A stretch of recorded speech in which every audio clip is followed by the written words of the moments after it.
দেখুন বাপু ছেলে মিলে কিভাবে দোকানদারের সাথে বাটপারি করলো। ভাইস্তি তোমার দোকান থেকে আমার সাল বিড়ি সিগারেট কিনে খায়। কে রিসাল না করে কে পাইছে কোনো ঝামেলা হয়েছে তার মানে?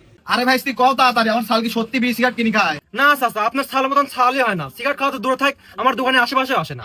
তুমি করছাও খাই না, অথচ গ্রামের মানুষ আমার কাছে তো ঠিকই বাদী হচ্ছে যে তোমার সাল বড় ছোট মানে না, জেনে শুনে বিড়ি সিগারেট খায়। আর ঠোঁটটা বানাইছে কি দেখো, শুয়োরের মতন কালো। একবার খালি কও যে বিড়ি সিগারেট খাই নাকি? না চাচা, আপনার ছাল আসলেই বিড়ি খায় না, আপনার ছালের মতন ছালই হয় না। ঠিক আছে ভাইস্তি, এলাকার মানুষ বললো তো, এর পরবর্তী থেকে কখনো আমার সাল তোমার দোকানে বিড়ি সিগারেট কিনবে আসে আমাকে একবার বললো। ঠিক আছে কাকা। আচ্ছা ভাইস্তি, অনেক খুশি হইলাম। অর্থাৎ আমার সালেক সন্দেহ করে চল। ধন্যবাদ ভাই, আজকে আপনি আমাকে বাঁচা দিচ্ছেন। যদি সত্যি কথা কয়ে দিলেন নি তাহলে আব্বার মায়ের সবান পিঠে বললো না।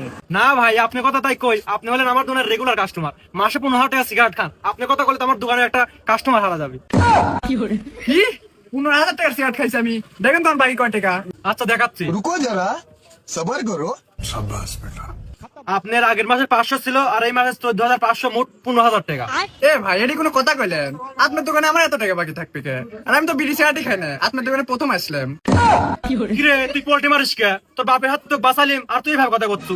তুই হলেন দিন 2-3 প্যাকেট করে সিগারেট খাস। দাঁড়া, তোর বাপের কাছে বিচার দিচ্ছি।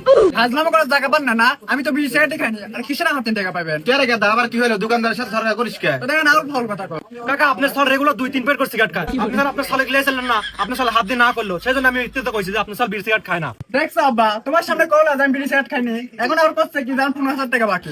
কে রে বাবা ভাইস্তি, তুমি তো বলে আমার সাল বিড়ি সিগারেট খায় না, এখন আর কিসের 15,000 টাকা বাকি হইলো? হাই রে, আমার 15,000 টাকা চলে গেল। কাকা, আপনার দুই বাবুতে কিন্তু আমার সাথে 2 নাম্বার করতে চান, আপনার দুজন নামে কেস দিয়ে দেবো। তুই কি কেস করবো রে? কেস তো করবো আমি। তুই আর ভালো সালের নামে সিগারেট বিড়ি খাওয়ার বদনাম দিচ্ছ। আমার 15,000 টাকা বাকি লিখছু। এই দে, এই ফোনে সব রেকর্ড করা আছে। হাই রে, উপকারের প্রতিদান এটা হয়।